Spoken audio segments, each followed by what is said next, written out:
Olá, estamos começando a partir de agora mais uma edição do programa Impressões. E aqui você fica conhecendo a cada semana a biografia de uma personalidade de destaque aqui na Paraíba. E hoje nós temos o prazer de receber o cientista político José Henrique Artigas, que vai falar um pouco sobre a história dele e também nos ajudar a compreender um pouco da história recente do Brasil, que anda tão conturbada. Professor José Artigas, seja bem-vindo aqui ao Impressões. Obrigado, Cláudia. É um prazer estar aqui, é um prazer colaborar com a TV Assembleia.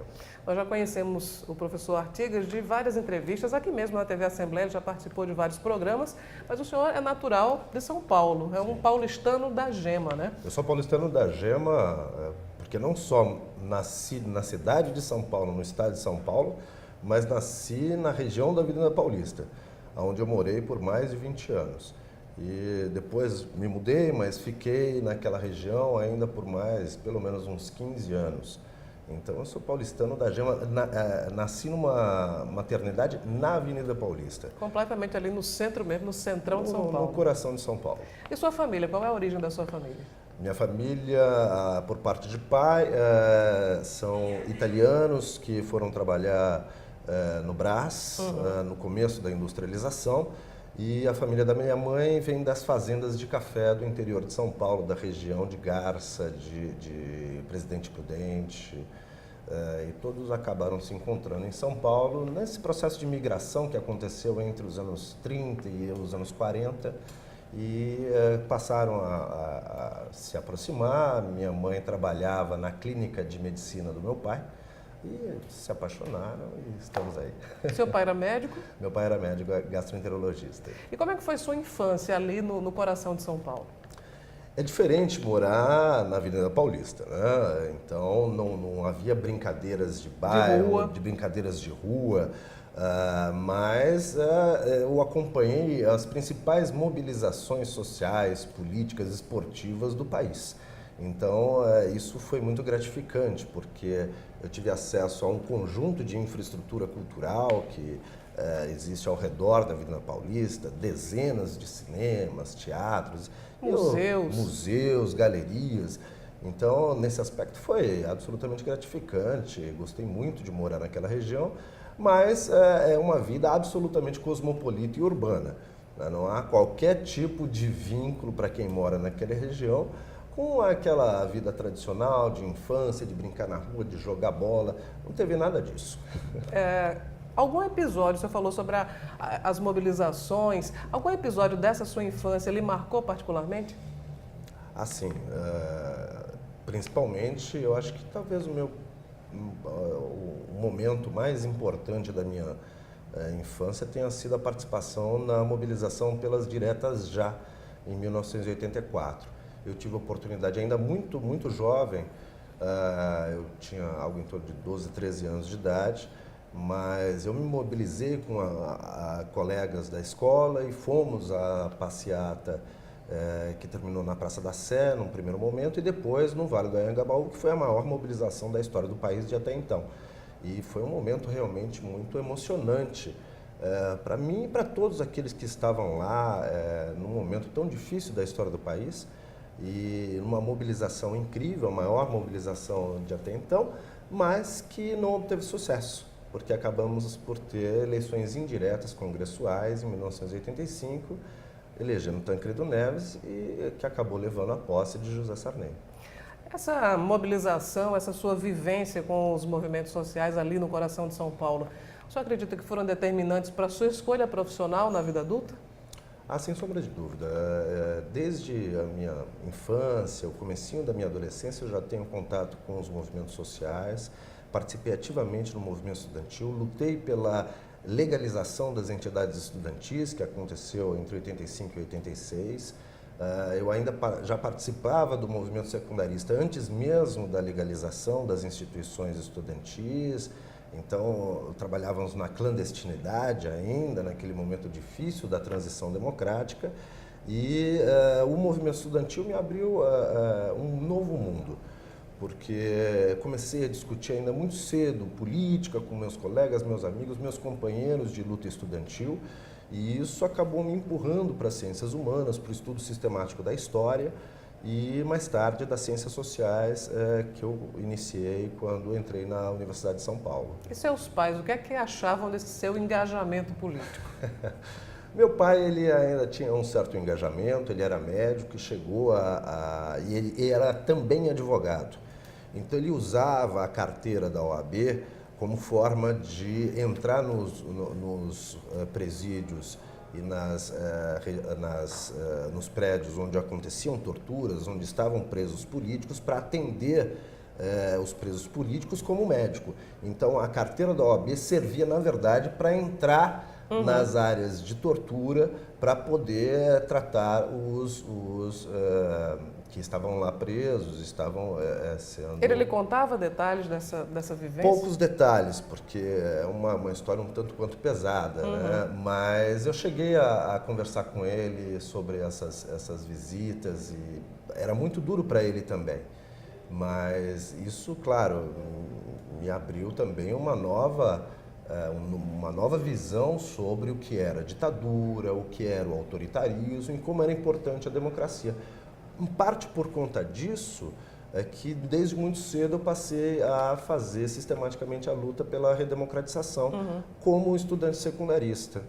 E um pouco como os estudantes de hoje, que se mobilizaram para defender seus interesses, foram às ruas, ocuparam escolas, naquela época ainda estávamos na ilegalidade, mas já mobilizávamos os nossos colegas para lutar pela democracia. Eu cheguei a ser, inclusive, convidado a me retirar do colégio por conta das mobilizações políticas que eu havia organizado quando da criação do Grêmio Estudantil na minha escola. Fora esse convite, entre aspas, houve algum outro momento de perseguição? O senhor se sentiu ameaçado na época enfim, desse período que ainda não era de abertura democrática, mas que se estava se preparando para isso? Não.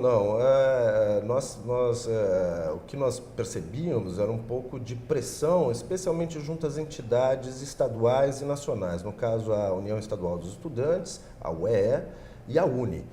Então, nós percebíamos que nas assembleias da UNE, nos congressos da UNE, ainda havia pessoas infiltradas pelas Forças Armadas, controlando e acompanhando o que acontecia nas nossas assembleias, nas nossas reuniões internas. Então era perceptível a presença dessas figuras da ditadura como P2, né? Como informantes disfarçados no meio do movimento. Mas nunca sofri nenhuma perseguição ou coisa do gênero. O senhor falou sobre a experiência do seu pai e a visão dele a respeito do seu engajamento político estudantil. E sua mãe, o que é que pensava? Minha mãe não gostava nada disso.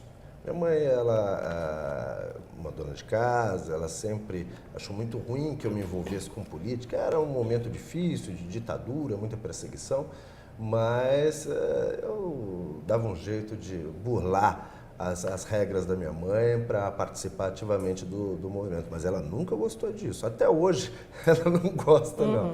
Ela prefere que eu faça outras coisas, mas que não me meta com política, que ela não acha muito adequado. Ela sempre tem receio de eu ter algum problema derivado desse tipo de participação política.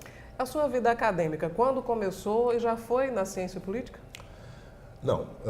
Eu fiz alguns anos de comunicação social, de rádio e televisão, depois fui para ciências sociais, aí comecei as ciências sociais na Unicamp, na Universidade de Campinas, e depois prestei vestibular novamente para voltar para São Paulo e comecei a USP.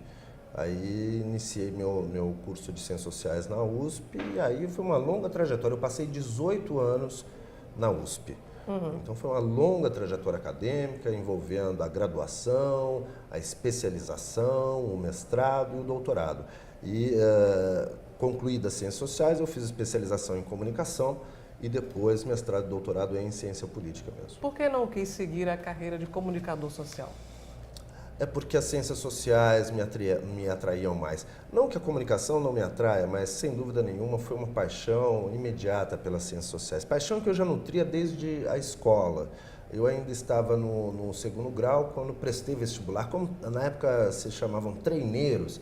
Antes do terceiro ano do ensino médio, nós tentávamos já no segundo ano para experimentar a experiência do vestibular. Aqui no Nordeste a gente chama vestibular por experiência, né? Isso, mas lá na região Sudeste realmente acho que ainda continua sendo os treineiros. Né? Então eu fui treineiro no segundo ano do ensino médio e entrei em Ciências Sociais, já queria fazer o curso de Ciências Sociais. Quando eu entrei em Comunicação, eu procurei associar Comunicação em São Paulo e Ciências Sociais em Campinas, por isso eu fui para a Unicamp. Então era difícil, transporte para Campinas todos os dias, ir e voltar. E aí eu abandonei, falei, não dá para tocar dois cursos ao mesmo tempo. E aí abandonei a Comunicação e me dediquei integralmente às Ciências Sociais na USP. Muito bem, nós vamos a um breve intervalo, nós voltamos em instantes para continuar a nossa conversa aqui no Impressões com o professor José Henrique Artigas.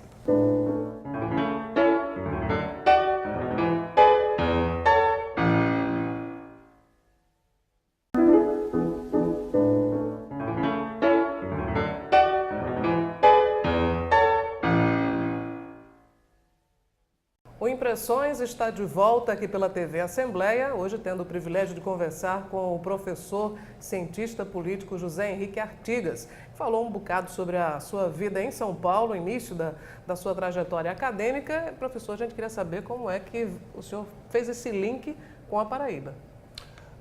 Eu sempre gostei do Nordeste, já conhecia bastante do Nordeste antes de vir morar por aqui. E amava o ambiente, a temperatura, o acolhimento das pessoas do Nordeste. E conforme São Paulo foi crescendo e se tornando uma cidade caótica, a vida em São Paulo se tornava cada vez mais difícil, muito tempo em trânsito, muito tempo perdido, um custo de vida muito elevado. E minha esposa, então, decidiu prestar um concurso para o Nordeste. E foi trabalhar, passou no concurso para o INCRA, para trabalhar com as populações quilombolas. Ela é antropóloga e nós aceitamos. Nos mudamos para São Luís do Maranhão, moramos 4 anos no Maranhão e desde aquela época eu já olhava com desejo João Pessoa, porque eu acho que é a melhor capital do Nordeste e, na minha opinião, a melhor capital do país. Na época não havia concursos públicos, eram raros os concursos. Assim que abriu o concurso público aqui para a Universidade Federal da Paraíba, imediatamente eu prestei e vim para cá com toda alegria. Já tinha isso em mente há muitos anos, mas não havia surgido a oportunidade. Quando ela surgiu, eu não deixei passar o cavalo selado na minha frente, não. Imediatamente prestei o concurso, passei em primeiro lugar e vim para cá muito feliz. E agora já vai fazer 12 anos no Nordeste e há 9 anos na Paraíba. Felicíssimo em João Pessoa, uma cidade que eu amo de paixão. Não pretendo de nenhuma maneira me mudar daqui e é muito mais gostoso ir a São Paulo a passeio do que morar em São Paulo. Porque hoje eu vou a passeio a São Paulo, passo 1 ou 2 semanas, de 2 a 3 vezes por ano, mas eu faço em 2 semanas o que eu não conseguia fazer quando eu morava lá. Então eu vou a teatro, cinemas, exposições, a lazer. Mas não tenho aquele corre-corre do dia a dia de quem mora na cidade de São Paulo. Então eu acho que escolhi o melhor dos mundos. Eu aproveito o que há de bom em São Paulo e no dia a dia estou nessa cidade que tem uma qualidade de vida excepcional. Vamos fazer um parênteses aqui para falar sobre o seu casamento, né? Sim. Onde conheceu sua esposa?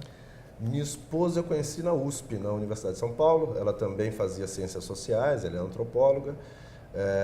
E ela era muito amiga de uma outra amiga minha e nos conhecemos através dessa outra amiga, porque elas haviam feito medicina juntas e ela largou a medicina para fazer ciências sociais. Foi então que eu a encontrei e logo depois estávamos juntos.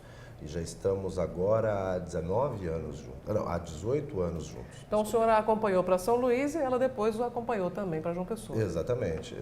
Nós tivemos essa oportunidade, porque ambos são servidores federais e há uma legislação que permite a requisição da transferência. E isso aconteceu rapidamente e hoje estamos muito felizes. Moramos numa casa ótima, já estamos com o nosso filhinho de 3 anos e meio. É natural de João Pessoa ele? Não, ele nasceu em São Paulo, mas é um paraibano nato. Embora tenha nascido na maternidade em São Paulo, ele já está na escola aqui, veio com alguns dias para João Pessoa e certamente será um paraibano. Vamos falar um pouquinho sobre política, sobre o cenário nacional tão conturbado, professor? Conturbado. Desde o início de todo esse processo, o senhor era uma daquelas vozes que dizia: isso não é um processo legítimo de impeachment, isso é um golpe. O senhor está mais certificado disso agora ou mudou de opinião? Absolutamente certo. Eu nunca tive qualquer dúvida a respeito disso. Mas agora, com as delações que vieram a público nos últimos meses, apenas se consolidou a imagem de que a retirada de Dilma Rousseff do poder havia sido feita por uma quadrilha com interesse de barrar as investigações que levariam às condenações desses diversos indivíduos que proferiram crimes sucessivos e agora eles estão vindo à tona, crimes de lavagem de dinheiro, de formação de organização criminosa, de corrupção ativa, corrupção passiva, obstrução à justiça. Obstrução de justiça. Isso já, na minha opinião, já era patente ainda no início do processo de discussão acerca do impeachment. E eu acho que com as delações, com as gravações feitas, com a divulgação, por exemplo, da fala entre Romero Jucá e Sérgio Machado, nas falas entre Renan Calheiros, José Sarney e agora, mais recentemente, o próprio presidente Michel Temer, em conversa com o dono da JIS, a JBS, isso fica muito patente. O objetivo era obstruir a justiça e impedir que a Operação Lava Jato avançasse nas investigações que levariam fatalmente à criminalização dessas figuras que estão há décadas na direção política do país, independente de quais sejam os governos, e usam essa prática corrente de apropriação dos recursos públicos como forma de conquista do poder e de fortuna. É lamentável que nós tenhamos hoje um presidente que é denunciado por atos absolutamente nefastos. É lamentável que nós tenhamos tirado do poder uma presidente sobre quem não recai nenhuma dúvida acerca da sua honestidade. Eu queria fazer um parênteses aí também. Dilma Rousseff foi afastada por um motivo que boa parte dos brasileiros não compreende, que ela foi acusada, na verdade, de ter cometido pedaladas fiscais. Na verdade, não foi exatamente o que se divulgou mais foram as pedaladas fiscais, mas no transcurso do processo, as pedaladas acabaram não sendo o mote para a definição final do processo, mas a assinatura dos termos do Plano Safra, que também é um detalhe contábil que foi executado pela maior parte dos governadores do país, foi executado inclusive pelo atual presidente Michel Temer, e é um artifício... Que se mudou inclusive a legislação para não exatamente, é um artifício contábil como... que inclusive dias depois do impeachment de Dilma Rousseff foi alterado pelo Congresso para permitir que os governantes não fossem criminalizados por atos anteriores idênticos ao que haviam sido proferidos por Dilma. E qual é a diferença entre esses atos contábeis, que agora são legais, e as acusações que recaem sobre Michel Temer, versando sobre obstrução à justiça, formação de organização ou participação em organização criminosa e corrupção passiva? Quer dizer, Dilma caiu por causa disso e Michel Temer, apesar de toda a crise, ele vem se mantendo no poder, negociando com o Congresso, tem se mantido no poder. No que é que difere uma situação e outra? Difere muito. No caso, trata-se de um intercurso administrativo que nem é controlado pela Presidência da República, no caso da assinatura do Plano Safra e mesmo das pedaladas fiscais. É algo que é conferido por uma série de servidores de carreira e faz parte do cotidiano da administração pública, tanto em nível federal quanto em nível das unidades federativas subnacionais, dos estados e municípios. Se formos observar, 17 dos governadores realizaram as mesmas operações contábeis.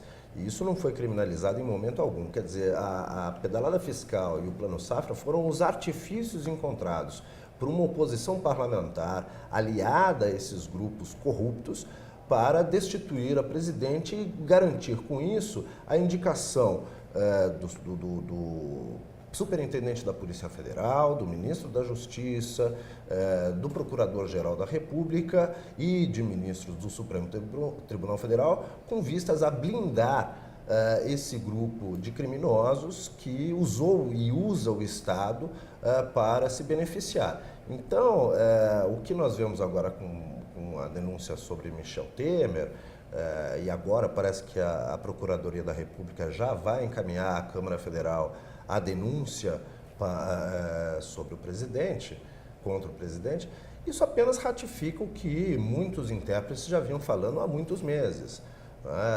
Trata-se de uma alternativa casuística visando preservar os grupos que desde a ditadura mantêm-se no poder.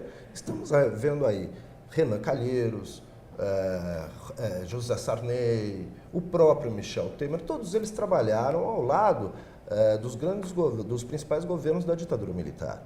E há mais de 30, 40 anos exercitam essa prática política e de relações incestuosas com o grande capital financeiro e produtivo.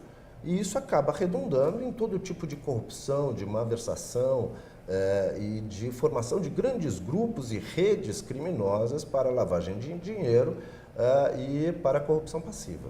E agora apenas nós temos a confirmação cabal, com provas, com gravações, com filmagens, de que tudo aquilo que muitos intérpretes já vinham denunciando há algum tempo, agora nós temos a confirmação. Espero que esse processo transcorra naturalmente e seja feita a justiça e esses criminosos sejam julgados e, eventualmente, se comprovadas as ações criminosas, punidos, e punidos exemplarmente. Entretanto, nós sabemos que isso não deve acontecer no curto prazo e pode vir a não acontecer nem no longo prazo. No curto prazo, certamente não acontecerá. O transcurso do processo de impeachment na Câmara, ele é um processo muito longo. Já há hoje 15 processos que foram protocolados junto à Câmara. O presidente da Câmara, denunciado na Lava Jato, aliado de Michel Temer, não acolheu nenhum dos processos e dificilmente acolherá qualquer desses processos. Mas se porventura eles vierem a ser acolhidos e iniciarem suas tramitações, a tramitação do processo de impeachment, como nós acompanhamos com Dilma, é muito longa. Então, isso levaria para 2018, às vésperas da eleição, nós ainda estaríamos em meio a um processo de impeachment do presidente.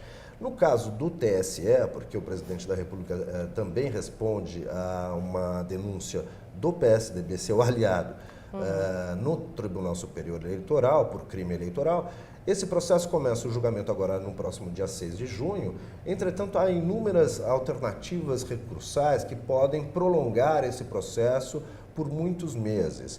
É um processo que pode ser rápido, se houver votação imediata, já nas sessões marcadas. Há 3 sessões já agendadas no TSE para discutir o caso, mas qualquer membro do tribunal poderá pedir vistas e não há prazo para devolver o processo para julgamento. Então, isso pode atrasar e muito o processo de tramitação. Lembrando que o próprio presidente Michel Temer indicou 2 e indicará mais um terceiro membro da Corte Eleitoral. Então, há a possibilidade de um desses membros indicados por Michel Temer vir a pedir vistas. Mesmo se não ocorrer o pedido de vistas e, eventualmente, for reconhecida a denúncia e culpabilizada a chapa Dilma Temer, isso levaria à cassação da chapa e, naturalmente, o afastamento imediato de Michel Temer do poder. Entretanto, cabem recursos ao Supremo Tribunal Federal. E cabem recursos para o relator da Operação Lava Jato, e se esse relator vier a aceitar a denúncia do TSE, mesmo em face do recurso, ainda caberá um novo recurso ao Pleno do Supremo Tribunal Federal. E todo esse processo, ele é demorado. O tempo da justiça não é o mesmo tempo da política. Então, muito dificilmente nós conseguiríamos, ainda dentro deste ano, concluir um processo de julgamento de Michel Temer. Isso leva a crer que nós teremos ainda temas, se ele não vier a renunciar, o que pode acontecer também, nós poderemos ter Michel Temer ainda no poder praticamente até as eleições de 2018. O que seria muito ruim para a nação, uma vez que a nação inteira... É o prolongamento da crise, né? É um prolongamento, a crise não acaba. E a paralisia decisória no Congresso Nacional é um elemento que aprofunda a crise. E essa paralisia não vai ser superada sem um mínimo de estabilidade institucional. Nós estamos não apenas em meio a uma crise política, mas também a uma crise institucional. Uma crise entre poderes, uma crise dos partidos políticos e uma crise de representação do Estado perante a sociedade. Essa crise institucional não vai se resolver no curto prazo. E eu até iria mais longe, não vai se resolver no médio prazo tampouco, porque ela exigiria uma série de reformas profundas que hoje nós não estamos preparados para realizar. Seria necessário, fundamental, uma grande reforma política que envolvesse uma reforma do sistema partidário, uma reforma do sistema eleitoral, e isso, pelo Congresso que nós temos, não será pautado.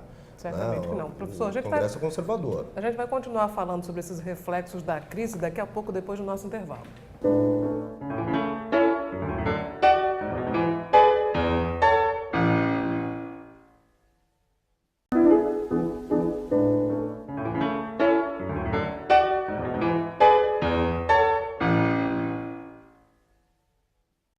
O Impressões está de volta, hoje entrevistando o professor e cientista político José Henrique Artigas. Ele falou no bloco anterior sobre o futuro de Michel Temer e essa crise que, pelo menos no médio prazo, aliás, no curto prazo, não parece ter solução. Tem algumas teses sendo cogitadas, professor. Muita gente tem ido às ruas cobrar diretas já. Sim. No Congresso já se fala em eleições indiretas para escolher o substituto de Temer e um nome foi levantado aí pelo PSDB, que seria o do senador Tasso Gereissati. O senhor acha que Tasso tem condições de emplacar ou há algum outro nome que está mais cotado com mais força? E também queria a sua análise, obviamente, também sobre essa questão da cobrança do povo, que tem ido às ruas constantemente pedir eleições diretas. As eleições diretas, para se viabilizarem, elas precisam, em primeiro plano, de muita gente na rua pressionando os congressistas, porque é natural que os congressistas não abram mão das prerrogativas de poder que lhes cabem de acordo com a Constituição. A Constituição é clara ao definir que, a partir da segunda metade do mandato presidencial, se ocorrer a vacância da presidência e da vice-presidência, então deveriam ocorrer eleições indiretas, congressuais. E a vacância tanto faz se por renúncia, impeachment ou cassação. Em qualquer dessas, ou morte, em qualquer dessas alternativas. Mas, de qualquer maneira, relegaria aos congressistas o poder para a escolha do próximo presidente. Nós já estamos vendo, nesses últimos anos, um peso muito grande do Congresso Nacional perante o Poder Executivo.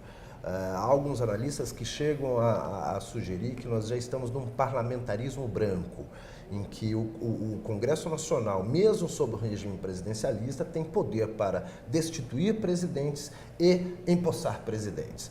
Então, composta uma maioria ampla no Congresso, acaba por haver uma sobreposição de poderes e, neste momento em que boa parcela do Congresso Nacional está sob júdice, sob investigação, hoje, neste momento, nós temos 62% de deputados na Câmara Federal sendo investigados junto à Suprema Corte, junto ao Supremo Tribunal Federal, e temos mais de um terço dos senadores delatados e investigados no Supremo Tribunal Federal. Então, com um Congresso Nacional sob júdice, mais um dos motivos para que os deputados e senadores procurem se proteger, indicando um aliado para a presidência da República, evitando assim o retorno da soberania a quem lhe é de direito, o povo. Então, é um momento de disputa entre, de um lado, a população do país, e pelos dados da Folha de São Paulo, do Datafolha, mais de 87% dos brasileiros defendem eleições diretas para a presidência da República agora, em caso de vacância da presidência, e os congressistas não vão pelo mesmo caminho, ao contrário, estão na contramão da esperança popular então, de que uma caso, eleição pudesse superar a crise de legitimidade que nós vivemos hoje. Michel Temer está enfrentando, então, uma crise de popularidade ainda maior do que teve Dilma Rousseff. Assim, a maior impopularidade da história do país. A última pesquisa atribuiu 95% de rejeição para o presidente da República. Nunca nenhum político atingiu uma rejeição tamanha. E isso, claro que tem motivo. Trata-se de... Não só, é reflexo da ilegitimidade do poder de Temer. E ao lado da ilegitimidade do seu mandato, em função da ilegítima cassação de Dilma Rousseff, nós temos reformas impopulares, a reforma da Previdência, que retira direitos dos trabalhadores, a reforma trabalhista, que também retira direitos dos trabalhadores, a lei das terceirizações, a reforma do ensino médio, que não foi discutida com professores, com educadores, com diretores de escola, com a sociedade. Portanto, são medidas impositivas e impopulares, que prejudicam especialmente os mais pobres e favorecem, por sua vez, os mais ricos e particularmente o capital rentista, o capital especulativo financeiro. E ao lado disso, ainda há esse conjunto muito amplo de denúncias. Agora, essa semana, mais um ministro foi delatado. Já há 8 ministros delatados do governo Michel Temer. Ele não afastou nenhum deles, ao contrário, os manteve no ministério para preservar o foro privilegiado. E ontem mesmo destituiu do cargo de ministro da Justiça, Osmar Serralho, mas o recolocou em outro ministério para preservar o foro privilegiado do deputado que saiu com uma mala de dinheiro para entregar a ele, o Rocha Loures. Então, o uso do governo como estratégia de blindagem para os seus aliados... Aliás, o Torquato Jardim, por ser ministro, também é uma força que ele espera contar também no judiciário para absorvê-lo na questão da cassação da chapa. Inclusive, as primeiras declarações, ainda antes de tomar posse do futuro novo ministro da Justiça, é de que ele fará uma reforma na Polícia Federal. Então, o primeiro ato vai ser procurar barrar os processos de investigação. Então, nós temos vários motivos que levam a essa impopularidade de Temer. A ilegitimidade do acesso ao cargo, as reformas impopulares que cortam direitos e as denúncias acumuladas de corrupção de si e de toda a sua equipe de governo.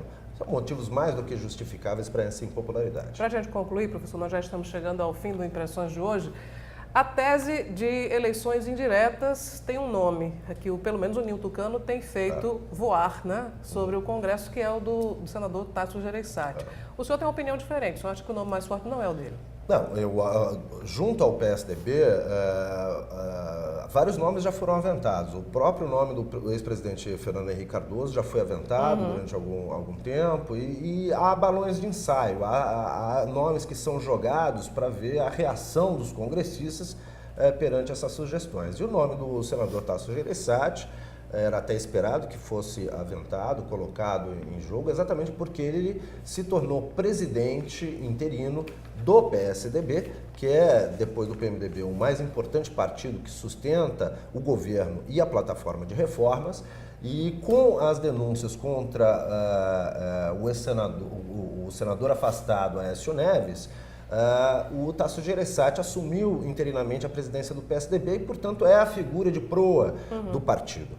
Então, nada mais natural do que indicá-lo como um possível candidato a uma eleição indireta. Já foi governador do Ceará por 2 mandatos, já tem uma larga experiência parlamentar e seria o nome da perpetuação do mesmo grupo no poder, mantendo a plataforma de reformas que, pelo que eu entendi, isso é o principal que está em jogo nesse momento. Agora, claro que isso vai gerar muita reação dos grupos de oposição, mas há outros nomes que vêm sendo aventados também. O ex-ministro do Supremo Tribunal, Aires Brito, a própria ministra do Supremo Tribunal, Carmen Lúcia, embora juridicamente não seja possível que ela venha eventualmente a assumir definitivamente a presidência da República até 2018, e do ex-ministro do Supremo Tribunal Federal ex-ministro do governo Lula, ex-ministro da Defesa do governo Lula, ex-ministro da Justiça do governo Fernando Henrique Cardoso, que é o Nelson Jobim. O Nelson Jobim, ele tem elementos positivos que poderiam fortalecer o seu nome numa possível eleição indireta. Em primeiro lugar, tem uma trajetória ilibada, não há nenhuma denúncia contra o ex-ministro. Em segundo, tem um ótimo trânsito no Supremo Tribunal Federal, já foi ministro do Supremo Tribunal por muitos anos. Tem um ótimo trânsito entre as lideranças do PT, foi ministro do Lula. Tem ótimo trânsito entre as lideranças do PSDB, ele foi ministro do Fernando Henrique Cardoso. Ele é do maior partido do país, o PMDB. Ele não tem uma trajetória característica dos políticos tradicionais. Tem um bom trânsito no parlamento, especialmente no Senado, e é muito próximo aos principais grupos dos bancos, dos principais bancos do país, do mercado financeiro. Agora, no fim do ano, ele esteve, inclusive, num jantar de fim de ano na FEBRABAN, na Federação dos Bancos, e em jantar com o presidente do Itaú, o presidente do Bradesco, o presidente do Credit Suisse, o presidente do Bank Boston, o presidente do Citicorp, fechando ali uma aliança com o grande capital rentista nacional e internacional. E, nesses últimos meses, fez várias reuniões na Fiesp, na Federação das Indústrias do Estado de São Paulo, com os líderes do PIB, né? Aqueles que concentram, junto ao capital produtivo, os maiores investimentos. Então, tem apoio no mercado financeiro, tem apoio no mercado produtivo, tem apoio nos principais partidos do país, tem apoio junto aos militares, uma vez que ele foi o responsável pela construção do Ministério da Defesa, que reuniu os antigos 4 ministérios militares, e tem apoio de boa parte dos congressistas que serão os responsáveis, eventualmente, pela eleição indireta. E seria um nome que, eventualmente, por ter trânsito nos vários grupos políticos parlamentares, poderia recompor, ainda que transitoriamente, as pontes de diálogo que hoje inexistem no âmbito do Congresso Nacional. Há um processo de polarização muito intenso e isso vem minando a possibilidade de diálogo. E sem diálogo não há política. Aí só há ódio. E exatamente para superar esse antagonismo, precisaria de fato se pensar num nome que fosse um nome de relativo consenso, que pudesse minimamente recompor a ordem institucional e preparar eleições democráticas em 2018. O nome do Nelson Jobim já vem transitando há alguns meses, como uma possibilidade, como uma carta na manga que os congressistas poderiam ter em face de possíveis oposições a nomes de políticos tradicionais egressos dos partidos que estão envolvidos na Lava Jato. Ok, professor. Queria agradecer muito pela sua presença, compartilhando conosco um pouco da sua história e também nos ajudando a compreender esse difícil momento político nacional. Muito difícil. Muito obrigado, Cláudia. Eu agradeço a todos os telespectadores da TV Assembleia. Bom, e o Impressões de hoje vai ficando por aqui. Nós esperamos a sua audiência na próxima edição. Até lá!